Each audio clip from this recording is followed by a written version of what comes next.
The Knicks are 2 wins away from ending a championship drought that lasted more than 5 decades. Madison Square Garden hosts its first NBA Finals game since 1999 tonight. Meanwhile, the Stanley Cup Final just delivered one of the craziest games in hockey history. Mitch Marner scored the fastest hat trick ever in Stanley Cup Final. Carolina scored 3 goals in 39 seconds. Game went in double overtime. Now Marner is actually a bigger favorite to win playoff MVP than Vegas is to win the Cup. Plus, Scottie Scheffler's quest for a Memorial three-peat falls short as the PGA Tour now heads to Canada this week, the final stop before gearing up for the 126th U.S. Open. We got NBA Finals, Stanley Cup, chaos, golf, Tommy trend of the day, Pikkit play of the day. It's riding a 12-5 run. What do you say? We get into it. Let's go! Welcome in, it's Off the Hook, sports talk that pays off, powered by Pikkit. Tommy Trends hanging here with you on a Monday afternoon. Got a loaded show today. Knicks bringing the NBA Finals back to MSG for the first time since '99. They lead the Spurs 2-0 in the best of 7 NBA Finals. We'll break down whether New York is on the verge of ending a 53-year championship drought, or if the Spurs got one more punch left in them. And quickly recap the wildest Stanley Cup Finals games you'll ever see. And we'll check in on golf, get a recap of the Memorial Tournament, and then look ahead to the RBC Canadian Open, final tune-up before the U.S. Open at Shinnecock Hills in 2 weeks. And like I said, we got the Pikkit play of the day later in the show. We're on a 12-5 heater. And let's just start where the sports world, all eyes of the sports world will be on this tonight. Madison Square Garden, Knicks Spurs, NBA Finals, Game 3. This city is about to explode. I mean, this is just, I can't even imagine if the Knicks win in 4 and they wrap this thing up Wednesday, but we got to get through tonight's game first. Now, if you're a Knicks fan under the age of 53, which I'm close to that, I'm 48, but you've never seen this, when the Knicks winning the championship. The game close, but haven't won a title since 1973. Obviously, they've been to the finals a few times since then. Heartbreak, bad teams, bad contracts, bad ownership decisions. They had everything except a championship.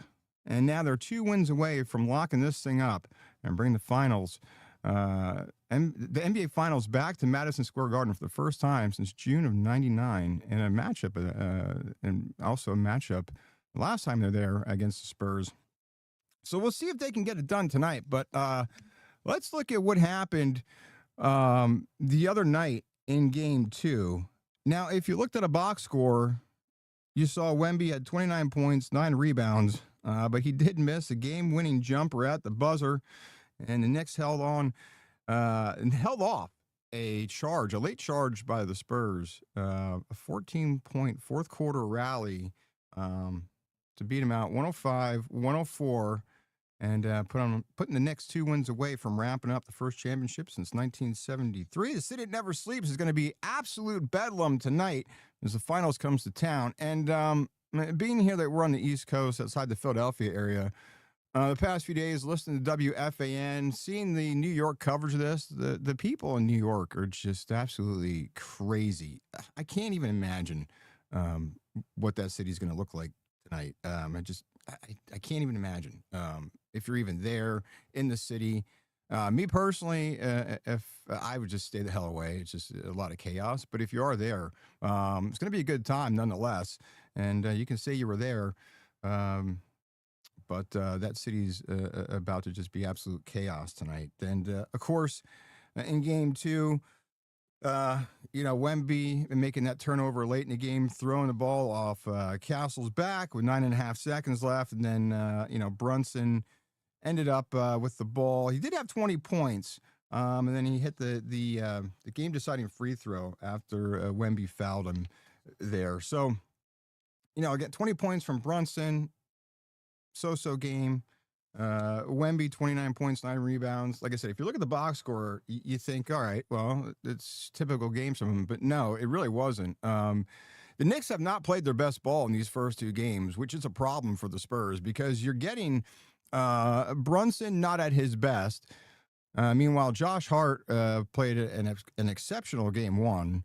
Karl Anthony Towns is just a flat-out menace as he's physical, he's aggressive, and he's just making Wemby think too much and make a lot of errors, and you can see it. He's frustrating him. And honestly, Karl Anthony Towns right now is probably, if the Knicks, if he continues to play well throughout this series, and the Knicks do go on to wrap this thing up, you got a strong case for Karl Anthony Towns for Finals MVP. Now, obviously, Brunson is the name there, and he's got the short odds. I believe the odds right now, DraftKings are plus 100 for Brunson to be MVP. And then second best odds you're going to get would be Karl Anthony Towns at plus 185 to win the Finals MVP. So, again, Karl Anthony Towns, in my opinion, he is your Finals MVP right now for locking up Wemby, and just you can see he's frustrated. I mean, Karl Anthony Towns is just there every play, making him make turnovers and just forcing him to do things he normally wouldn't do. And then you hear the Spurs admit that maybe they celebrated a little too much beating Oklahoma City. Maybe they're tired. Yeah, well, you know what? The Knicks, on the other hand, they didn't celebrate because they knew they still had unfinished business.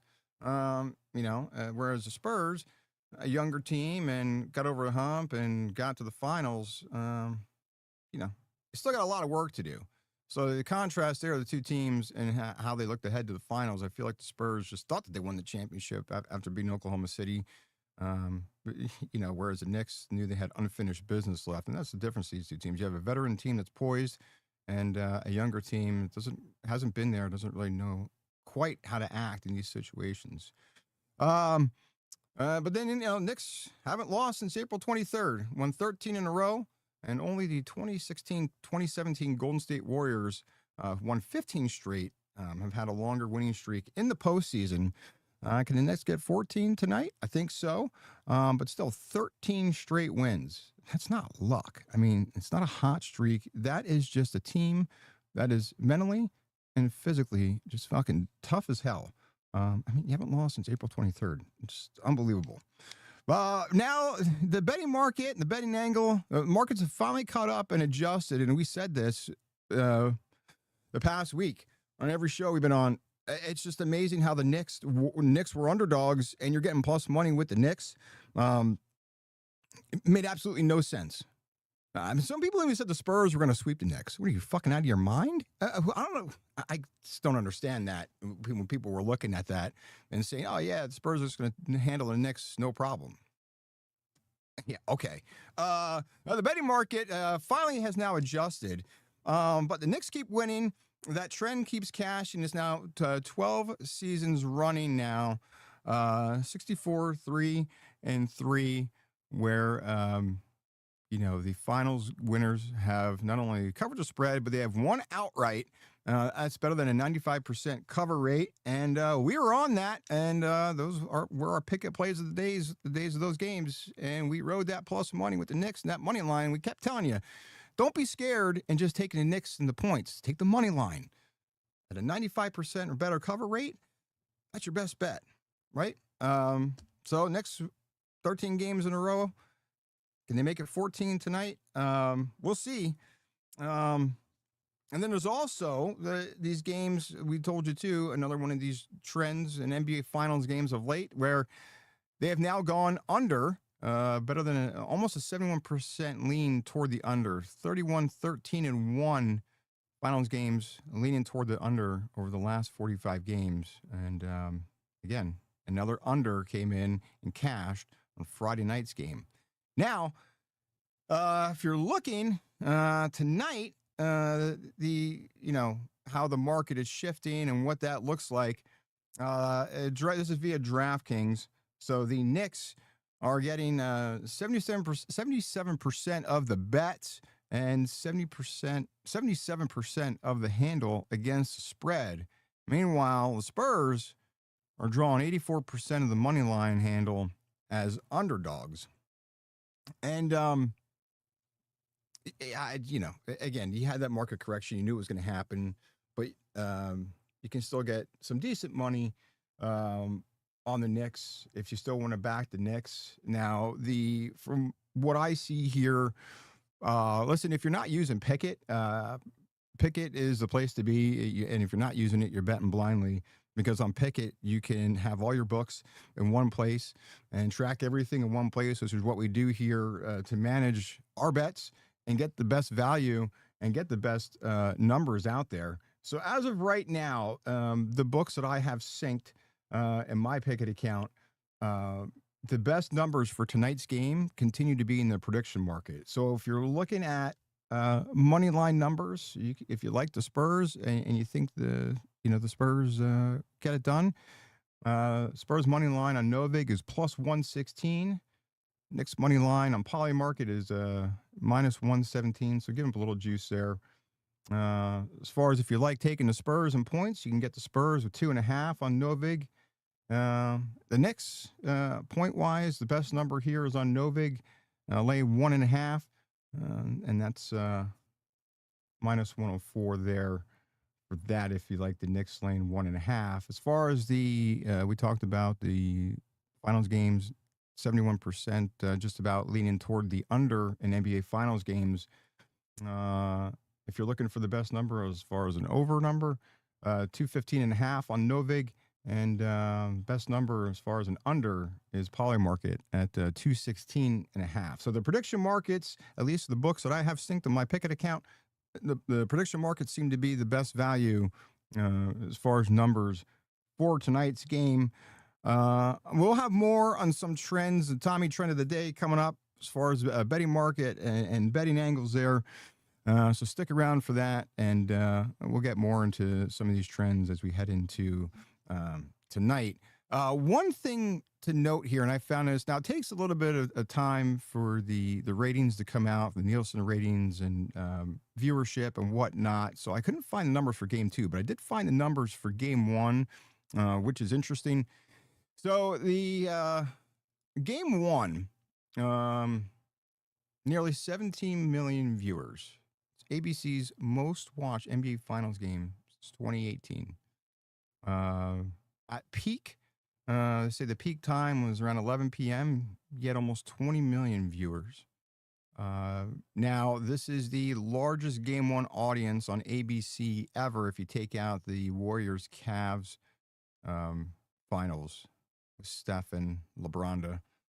And no surprise here, viewership is up 90% from last year's Game 1. I mean, let's be honest. Did anybody give a fuck about last year's finals? OKC and the Pacers, two shit small markets nobody gave two fucks about. And the NBA was probably like, why the fuck, how do we get this matchup in the finals? So of course, you have a 90% uptick in viewership compared to last year. Listen, even if you don't like either one of these teams, I'm not a Knicks or a Spurs fan, but I mean, you're getting great basketball. Knicks are a great team to watch, a likable team. And then you got this young Spurs team. And, they've been a great team all year, and seeing these young players develop, mature, and now get to the finals. This is what the NBA wants. This is what people want to see. You get two of the best teams in the league compared to last year, which was a complete dud of an NBA Finals. To be honest, if we had this show last year, I probably wouldn't even talked about that fucking finals because it was complete shit. Oklahoma City and Indiana, who cares?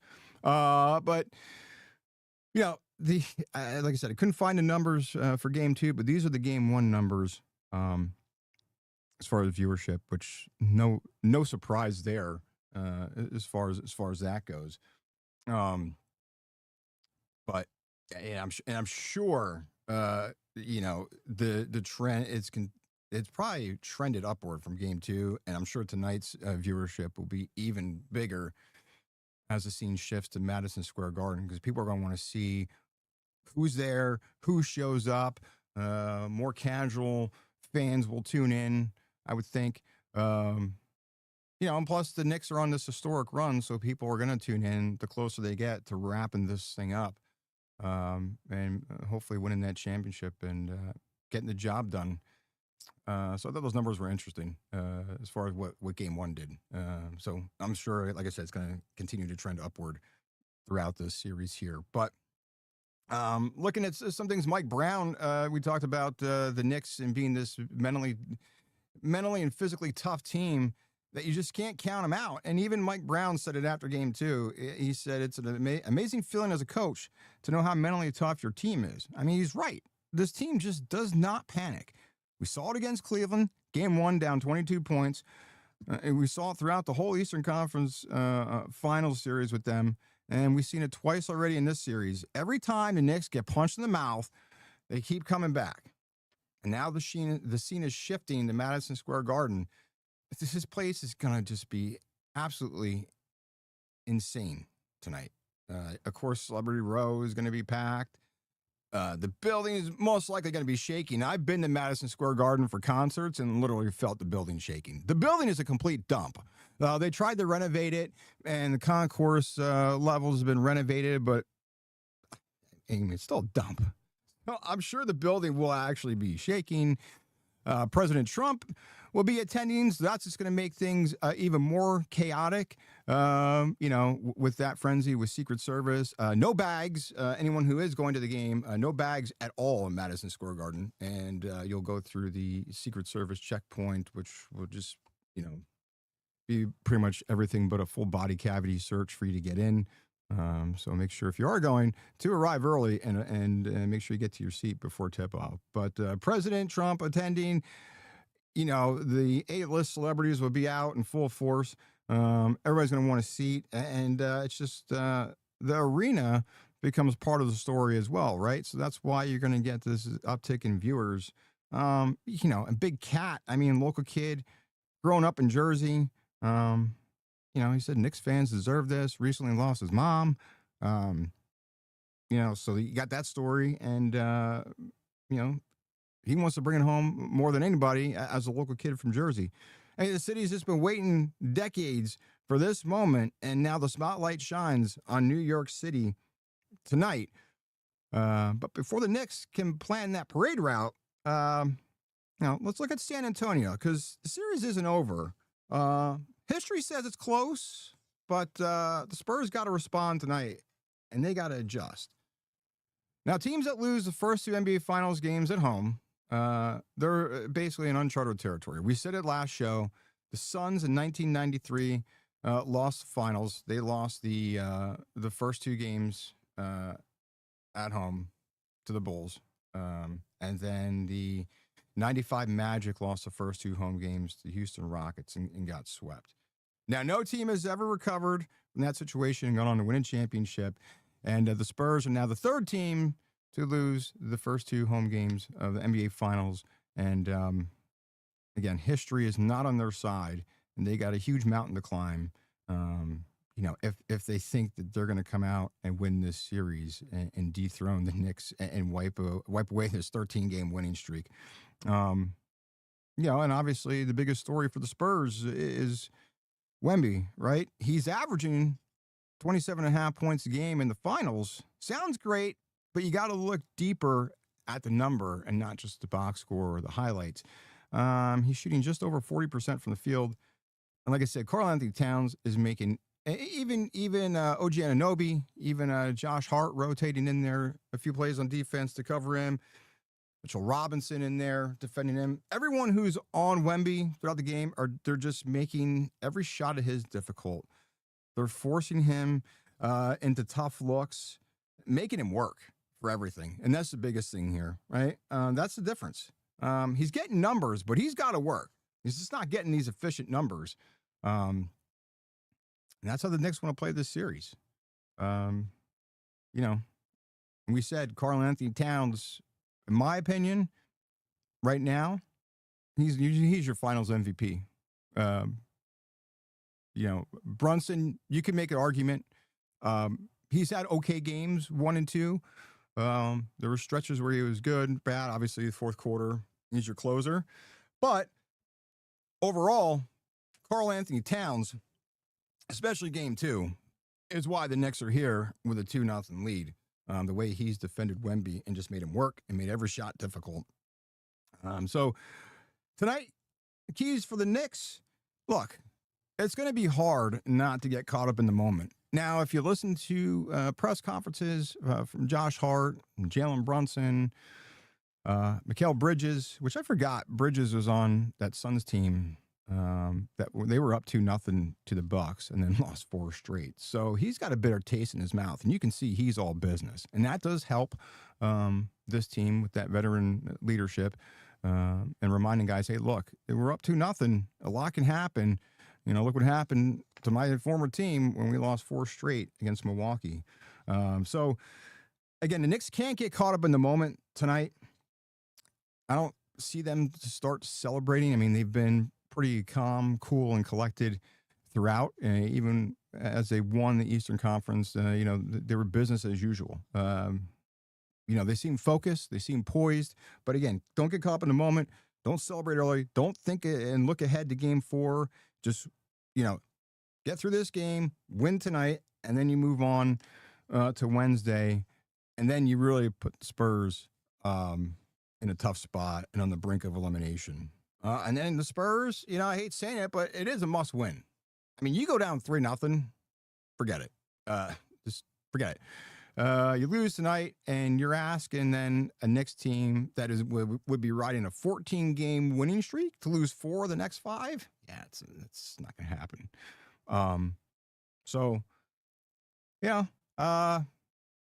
I said I hate saying must win, but this essentially is a must win for the Spurs. If not, you're not going to get the Knicks to lose 4 of the next 5. And if that would happen, that would be an epic collapse, which this team is too good. They're too good for that to happen. But, I think this whole atmosphere tonight, the Garden, the atmosphere, the president in the house, the A-list celebrities, the whole vibe of MSG tonight, I think that puts the Knicks in another gear. They've been the tougher team. They've been the more physical team, better defensive team. Down the stretch, they made those winning plays of late, and we'll see if that continues tonight. But one thing for sure, though, Madison Square Garden is about to host one of the biggest basketball games that city has seen in decades. And a couple of things, and I found a couple of things here with some chaos surrounding Madison Square Garden tonight. So let's take a quick look at these. So they have a security wall around Madison Square Garden tonight, like I said, with the president attending and just the fans outside. And by the way, no watch parties outside tonight with the president there. So everything's, I'm pretty sure it's probably like blocks blocked off and street closures getting to the game. So chaos there with that. But this is the security wall here outside of Madison Square Garden that they've built for tonight's game. So you can see there the wall surrounding MSG.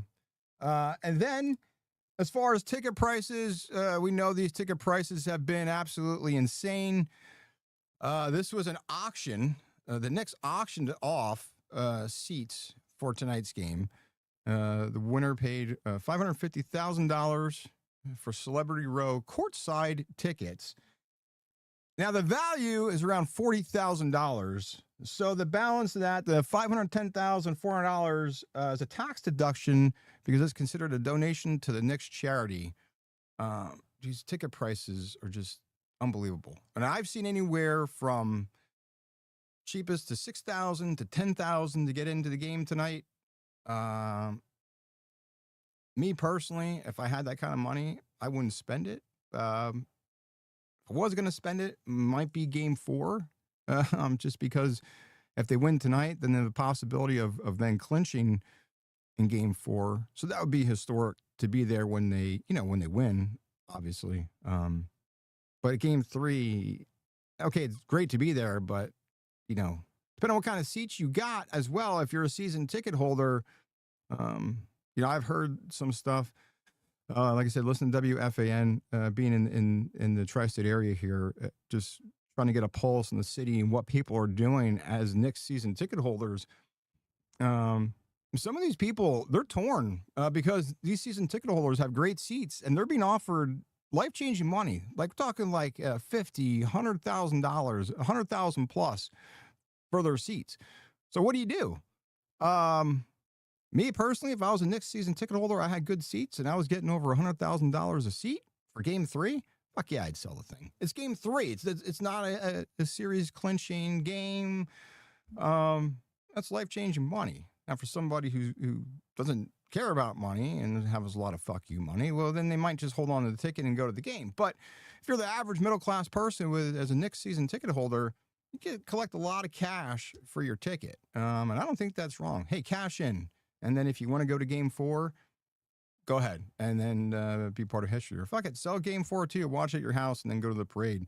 Because it's a lot of money. But these ticket prices are just absolutely insane and through the roof. And it is a shame the average fan is getting priced out. Well, part of the problem is you can only get about 20,000 fans in that arena versus just the Super Bowl or college football championship game where you can get, 4 to 5 times that amount, so that the value of the tickets are lower because you can get more people in there. But, something like this, 20,000 people, a lot of people in New York with a lot of money, and they'll pay just to get in the game. But, yeah, these prices are absolutely insane. If someone asked Jalen Brunson, would he pay, this is the other day, would he pay $7,500 for anything, for a ticket? And he said, yeah, to see Elvis. That's a great answer. I might even pay more to see Elvis come back from the dead. Whatever. But I thought it was a good answer by Brunson. And then, this is something crazy. Siegelman Stable, apparently this limited run of NBA Finals hats, this collaboration with the Knicks and Siegelman Stable. I guess it's a local clothing brand, I believe Newark, New Jersey, or somewhere around that area. Never fucking heard of them before, but they're doing this run of hats, and these hats are just flying off the shelf. And you can see there, the retail for the hats is $50, and they're selling on eBay for $250 for a hat with a Knicks logo and some fucking horses on it. So if you got one of those, you're making bank on eBay, but the Knicks say the store at MSG is going to restock these hats. And, allegedly Wednesday at 5 o'clock, is when they'll have these hats back in stock. And if you get one, you're probably better off just selling it. If people are going to pay you $250 for a hat with some fucking horses on it, go ahead, sell that thing, or buy 2, or 3 or 4, and you sell one, and it'll pay for it all. And one thing here, a lot of people aren't talking about this. Now we talk about the ticket prices and some other crazy shit going on in New York City, but the MSG stock, right? Over the last year, the MSG stock has pretty much outperformed everything outside of AI stock. I mean, look at this trend up and to the right, right? Unbelievable. The amount of money being dumped into the New York City economy with this Knicks historic playoff run. And then not only if you're an MSG stockholder, but you've seen nearly a 200% jump in the past year. I'm sorry, over 100% jump. Money-wise, over a $195 increase over the last year in the stock price. It's over a 100% jump in the past year for MSG stock. So everything seems to be booming for the Knicks, from merch sales to stock prices, and you can continue to see this trend up as the Knicks continue on this historic run. And then if they do, obviously win the championship, expect this stock to trend upward, because then the demand next year is going to get even higher for tickets, merch, all that crap. And they're, the amount of money they're going to make off of winning a championship, the first one's in 73. That's just, it's just a cash cow for the Knicks.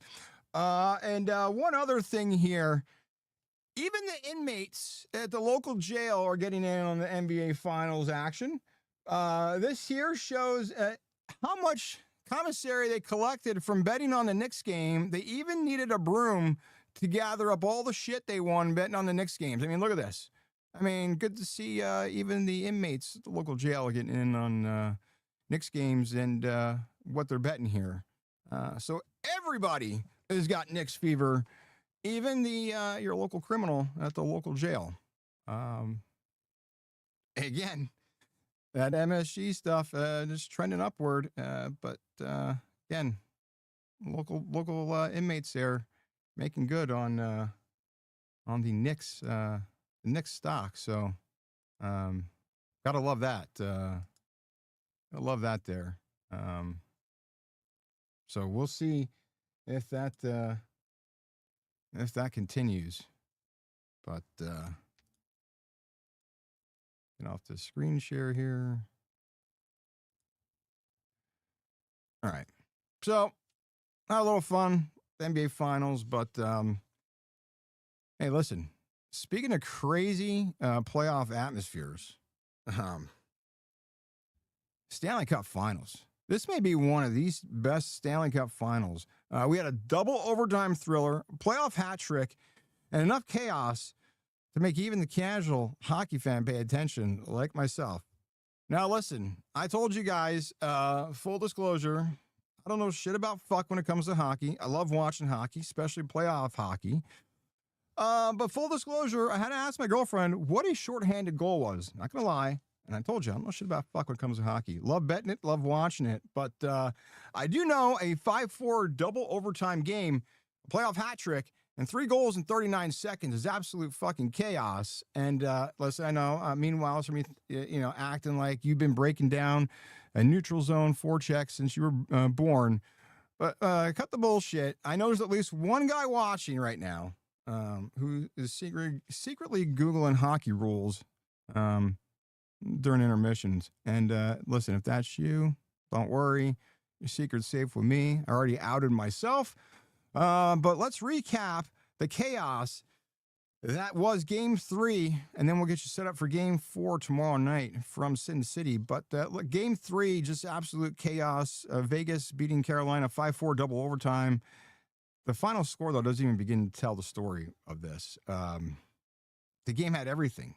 You had 2 overturned goals, records, chaos, historic comebacks, overtime drama. Somehow the Vegas Golden Knights do survive, and they now lead the best-of-7 series, 2-1. We said Game 4 is tomorrow, T-Mobile Arena in Vegas, 8 o'clock Eastern on ABC.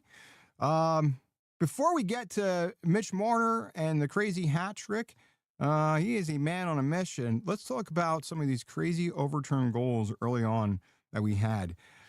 So the Vegas Golden Knights had 2 goals overturned in the second period of Game 3. Both goals wiped off the board following successful coach's challenge by Brenda Moore. The overturned goals, you had an offside. So Mark Stone, just 36 seconds into the second period, appeared to have scored a goal, but they say Howden was offside upon the video review, and it was close because if his stick had touched the puck, it would have been good. But because his stick did not touch the puck, called him for an offsides, and goal got wiped away. Then you had goaltender interference. So a rebound goal by Jack Eichel at the 4-minute mark was overturned after a video replay showed that Barbashev made contact with Hurricanes goalie Frederik Andersen's head.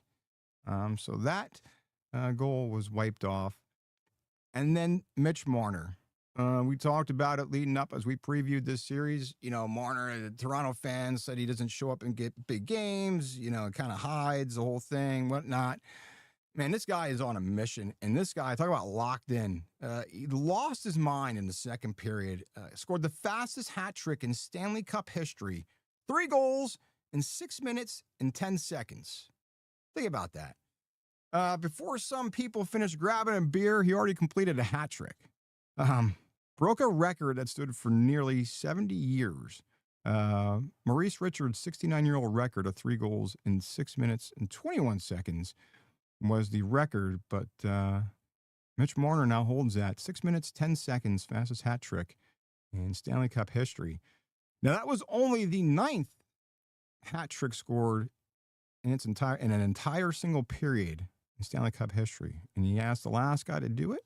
That would be Peter Forsberg back in 1996. was the last guy to do it. So only 9 hat tricks within a single period in Stanley Cup history, and add Mitch Marner to that. But he also became the first player in the Stanley Cup final history to record 4 points in a single period. I mean, he's clearly the Conn Smythe winner if Vegas wins the cup here. He leads the Stanley Cup playoffs with 28 points, 10 goals, 18 assists. That is the most by a Golden Knights player in a single postseason, 2 more than Jack Eichel had in 2023 when Vegas won the cup. I mean, talk about being locked in. Mitch Marner is just dominating this series. And as far as the game, Vegas was rolling. They were up 4-0. You had the crowd in it, and they look like they're about to take complete control of this series. And then hockey happened. Talk about Carolina. They mounted a historic comeback, scored 3 goals in 39 seconds. 3 goals, 39 seconds. In the Stanley Cup Final. That is the fastest 3-goal burst by any team in Stanley Cup Final history. And we're talking about this is the 108th year of the Stanley Cup Finals. That is just unprecedented. 3 goals in 39 seconds. My head was on a swivel. I was like, holy shit, what is happening right now? I think everybody was stunned. You see, it was just amazing what was happening. So suddenly this 4-0 game becomes 4-3, less than 2 minutes left. And then Svechnikov has the time power play goal. So then you get a 4-4 game, absolute chaos. Carolina became just the second team in NHL playoff history to erase a 4-goal deficit in the Stanley Cup Finals game. The only other team would be the 1972 New York Rangers. They did that in Game 1 of the 72 Cup Finals, but they also lost that game, losing to the Bruins in regulation. So both teams that mounted this historic comeback in the Cup Finals both lost. Both the Rangers and the Hurricanes come back, but couldn't get the job done and ended up losing in the end. Carolina also became the second playoff team to ever overcome a 4-goal deficit in a postseason game since the Kings did it against Edmonton back in 1982, and they did that in the conference semifinals. That's how rare this was. In 3 games so far in the Stanley Cup Finals, I'm going to go back and once this is over and recap the amount of records and crazy stats from this series. It's just, this is, in my opinion, like, I'm a casual hockey fan. I'm not a fucking hockey handicapper. I love watching hockey, love betting playoff hockey. But I don't remember seeing anything as crazy as this series and as entertaining that we've seen so far. It's just crazy to see what is happening in the Stanley Cup Finals and this back and forth. So Game 4 tomorrow should be a good one. And then this double overtime game, 85 minutes of hockey, and then Shea Theodore was the game winner as he threw a puck toward the net, hit the boards, takes a weird bounce, hits the goalie, ends up in the net. Vegas wins. Probably wasn't exactly how Theodore drew it up, but gets the job done. Nobody cared. Hurricanes now 6-1 in overtime games this postseason. Like I said, should be a barn burner from T-Mobile Arena tomorrow night for Game 4. Vegas is up. But does it even matter? I mean, these games are just razor thin. Every game been decided by a single goal. 2 have gone overtime. 1 went to double overtime. And Hurricanes coach Rod Brindamore basically has said that they're 1 shot away from being up 3-0. He's not wrong. The teams feel dead even. And if you watch the games, the difference is a bounce here and there. I mean, the last game, 2 goals were literally, kicked in or tapped in by a Carolina player. Even the game-winning goal by Theodore, it took a weird bounce. So just these a bounce here or there, a turnover here or there, 1 save, 1 shot. It could be a whole different series. So he's not wrong. But one thing to watch as we move to Game 4 tomorrow night would be the Carolina goalie situation where Frederik Andersen got pulled. Brandon Bussi came in. He was excellent, stopped the penalty shot, and injected some life back in the Carolina comeback.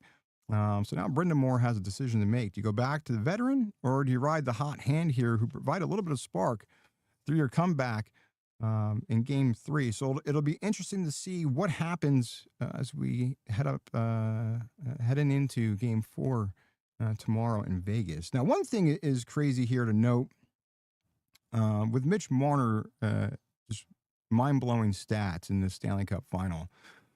He is actually a bigger favorite to win the MVP than his team is to win the Cup. So right now, Vegas, I believe this is DraftKings, Vegas's number is minus 185 to win the Cup, where Mitch Marner is minus 205 to win the Conn Smythe Trophy. And it's not often that a player is a bigger favorite to win the playoff MVP than his team is to win the series. But I mean, how can you argue? I mean, Marner's just been on fire. Dude's locked in. We'll see what happens tomorrow night. Carolina and Vegas. And right now, DraftKings, if you're looking here, the money line, DraftKings right now, minus 105, the Golden Knights, minus 115, Carolina. The total goals set at 5.5. And if you're interested in the spread, Vegas getting goal and a half home dogs there tomorrow. So the DraftKings numbers for your Stanley Cup Game 4 tomorrow, T-Mobile Arena in Vegas. But regardless of what happens Tuesday night, the Stanley Cup Final has already delivered some of the craziest moments that we've ever seen. Fastest hat trick in finals history, fastest 3 goals in finals history, double overtime, historic comebacks. It's a pretty good night's work. But I'm sure there's going to be more. This feels like there's a lot more left, crazy stuff to happen here. So we'll all be locked in and tuned in Game 4 tomorrow and see what happens there in Vegas. But let's slow things down a little bit and get you caught up on the Memorial Tournament from Dublin, Ohio. And we'll take a look ahead here to the RBC Canadian Open this week. But quick stop on the golf side here before we get you the Tommy trend of the day and the Pikkit play of the day and then get on out of here. But Scheffler's bid for a three-peat at Muirfield Village ended up a little bit short. He had a chance to join Tiger as the only player to three-peat at the Memorial. Just wasn't his week, though. He finished tied for 12th, 4 under, and it was a strange week when you look back at Scheffler and some of the shots. I mean, he's in the water. I mean, the crazy shot that he shanked out of the bunker. I mean, hit off the top lip and veered off right. It's uncharacteristic for the world number 1 golfer, Scottie Scheffler. But, Friday he was around the cut line and needed a late birdie push to make it into the weekend. He did extend the cut streak to now 76 straight events. He has now made the cut, which is the longest active streak on tour. But you could just see his game wasn't there all weekend, even though he made the cut. He even said it. He felt like he shot a 90 or a 95 out there after Friday's round. And I think he was 1 over Thursday, and he was par on Friday. Listen, the shots that some of the errant shots he made, and as an amateur golfer, shit, we'd be happy with that. Somehow he, got away with shooting par, but he said he felt like he shot like a 90 or a 95. So he said he felt like he played some of his worst golf he's played in a couple of years. So it just made the whole weekend, he just looked uncomfortable. Made him look human and not necessarily like the world number 1 golfer. But again, he made the cut, so his streak is still alive there. But the tournament itself delivered. I mean, JT Poston, he had a 4-shot lead, lost it, battled back, made birdie on 18 to force a playoff with Ryan Gerard, and then won on the second playoff hole when Gerard missed a 6-foot putt for par. Obviously, the biggest win of Poston's career. He gets the $4 million payday, a handshake from Golden Bear Jack Nicklaus. And most importantly, though, for Poston, he now earns spots in the next 3 majors, the U.S. Open, the Open Championship, and then a return to the Masters next April. So it's a life-changing Sunday for JT Poston. Now, Gerard, he nearly stole it with a 40-foot birdie putt on 17. Wyndham Clark, another impressive showing from Wyndham Clark. He finished 1 shot out of the playoff. Tommy Fleetwood and Sam Burns were right there, too. Burns down the stretch, tough finish on 17 and 18. I believe it was 17 where his approach shot was left of the green on like a fucking wooden plank. He got no relief and just hit it right off the fucking board. I mean, hell of a shot he did put on the green. But good audio by CBS when you heard him hit it off the plank, so to speak, there. But Burns was right there. But Poston did survive. The longest day for him because of the shortened round 3 on Saturday with the storms that rolled through. You had a TV tower fall into the ground. Some wicked storms rolled through. So they had to pick up round 3 and then go right into round 4 yesterday. So Poston, 33 holes of golf, including the playoff, and he walks away with the trophy. And now you got the PGA heading north of the border as they go to the RBC Canadian Open at TPC Toronto at Osprey Valley. This would be the final test for these guys before the 126th U.S. Open at Shinnecock Hills on June 18th through the 21st. You get no Scottie, no Rory, but it's still an interesting field. Like Rory McIlroy, he played like 3 or 4 tournaments this year. Who gives a fuck? The guy just sits out. But no Scottie this week. But you do get Fitzpatrick, Tommy Fleetwood, Sam Burns, Morikawa, Wyndham Clark, Koepka, Justin Rose, Shane Lowry, Victor Hovland. It's a pretty good field. You can see there on the screen. Those are the guys that you're going to see this weekend, but no Scottie, no Rory. Now, TPC Toronto plays just shy of 7,400 yards. It is a par 70. You only have 2 par 5s, 6 par 4s that are over 480 yards. And the big bent POA greens. And you do have enough room off the tee here at this course that the longer hitters can separate, if their irons are sharp. So it does look like a second shot course.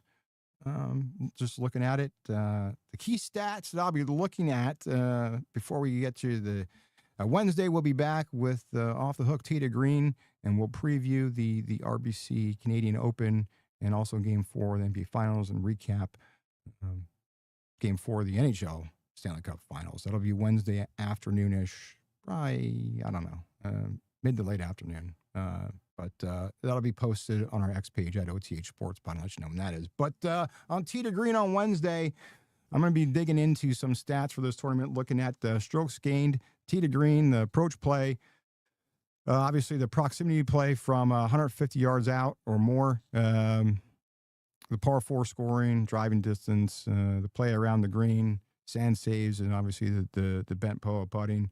But we'll go much more deeper into the RBC Canadian Open on Wednesday's Tee to Green show. Full RBC Canadian breakdown, get you the course profile, keys to win, key stats, the outrights, the placements, your best bets, and how the whole field sets up just 1 week from the U.S. Open at Shinnecock Hills. So listen, if you're betting golf at all this week, Wednesday's Tee to Green show is one that you'll want to catch, or at least catch the replay before you place a bet for the RBC Canadian Open. Before we get to the Pikkit play of the day, we'll get to the Tommy trend of the day real quick. And listen, the Knicks are already in the air. The buzz is all over MSG. The Knicks tonight stole the first 2 games of the finals on the road in San Antonio, and now shifting to New York City. And only, like we said earlier, only 2 teams before the Spurs, which are now the 3rd team, have ever lost the first 2 games of the NBA Finals at home. We said it was a 93 Phoenix Suns, a 95 Orlando Magic. Neither won the championship.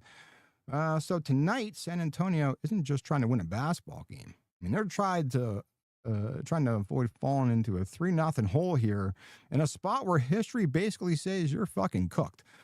So on the other side, the Knicks are trying to move within 1 game of their first championship since 1973. But look, let's talk betting here. So the Tommy trend of the day lines up pretty well with where we're headed tonight. The home teams have quietly been one of the better bets in the NBA Finals. Since 2014, Finals home teams are 34, 24, straight up and 30, 26, and 2 against the spread. That's almost a 54% cover rate against the spread. But over the last 29 NBA Finals games, home teams are 17, 11, and 1 against the spread. That's over a 60% cover rate. So the deeper the series go, more home court seems to matter. Now, one interesting note here also, if you like the Spurs or you're looking to, some type of trend that says take the Spurs, the team that wins game 2, the last 11 NBA Finals, has gone just 4-9 straight up and against the spread. That's just shy of a 31% cover rate in game 3. And all 9 of those losses straight up and against the spread were by 9 points or more as well. So there's your trend toward the Spurs. And tonight, like I said, we're talking Madison Square Garden hosting its first NBA Finals game since '99. And if there was a home court advantage, this is a spot. But there's more, right? So favorites have been cashing recently. NBA Finals favorites are 21-9 straight up and 18, 11, and 1 against the spread in the last 30 NBA Finals games. It's better than a 62% cover rate. And what's crazy is the 10 Finals games before that, the favorites were just 1, 8, and 1 against the spread. So recently, backing the better team has been the right move here. Home teams have been cashing, favorites have been cashing, and tonight, the Knicks are both. And that is your Tommy trends of the day. But speaking of the Knicks, our Pikkit play of the day improves to 12-5. We are on a heater with our Pikkit plays of the day. And they haven't just all been basketball. They've been some baseball, some NHL action there. But the Pikkit play of the day is now 12-5. We cashed again with the Knicks in game 2. And we said earlier, the market did finally adjust. But that plus money line is gone now. But there's still some value in the Knicks. Now, this number, I placed this a few days ago. So you won't find plus money here with the points, but you get close depending on if you're using the prediction market. The prediction markets, like I said, right now have the best numbers for you. But the money line plus money that we were getting in San Antonio after game 1 and 2, that's gone. Obviously, the Knicks still in both games. The market did finally adjust. Took them a while, but now you're not getting that same disrespect price anymore.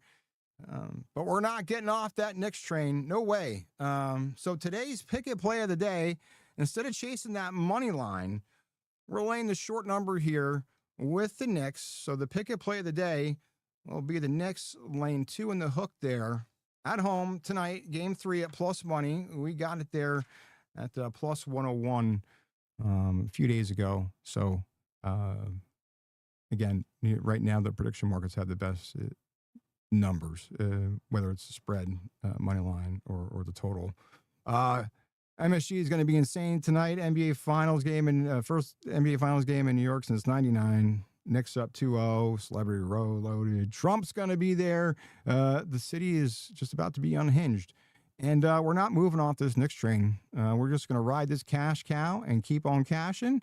And I get it. It's a spot where people say Spurs got to respond, but they didn't. And they don't have to because they didn't respond in game 2 when they needed to. And look, we said it. The Knicks have been the tougher team.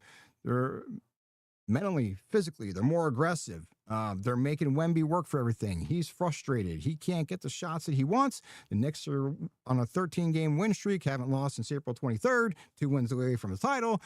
MSG crowd behind. I mean, just rattling stats off here. And I mean, it's all shit we said before. So, fuck it. Give me the Knicks laying 2.5 tonight. That's the Pikkit play of the day. We'll make it 13-5 on our Pikkit play of the day. And that will be posted on our X page at OTH Sports Pod. So in case you forget it, you can watch the replay or check out our X page at OTH Sports Pod and catch that Pikkit play of the day. That's it. Pikkit play of the day. That's a wrap for us. But we went through a lot. NBA Finals Game 3 tonight. Madison Square Garden. It's going to be a good one for sure. Knicks looking to go up 2-0. Going to move 1 win away from a championship. We went through the NHL Stanley Cup Finals, Game 4 tomorrow from Vegas. That's going to be another good one. And like I said, Wednesday afternoon, we will be back for Off the Hook Sports Tee to Green, as we'll give you the full breakdown and course profile, winners, outrights, all that good shit for the RBC Canadian Open this week in Toronto. So make sure you tune in for that. Showtime will be posted on our X page at OTH Sports Pod. Hopefully you can tune in for that. If not, we'll post a replay for you. And listen, if we helped you find a bet, kept you off a bad one, or at least made you laugh at least once, listen, like, subscribe, drop a comment, and why don't you go ring that bell and get notified, because we're on here, almost every fucking day of the week doing this for you. And you can follow us everywhere at OTH Sports Pod. Instagram, X, Twitter, Facebook, wherever. At OTH Sports Pod is where you'll find us on all the social media sites. And hey, listen, make sure you do download Pikkit if you're not using it, because you're betting blindly. And use code OTH when you set up your account. And you can track your bets, track your friends, and follow along with us. So for my boys Nash, Mookie, and everybody else riding with Off the Hook Sports, let's cash some tickets. Let's beat the books. We'll see you guys at the window.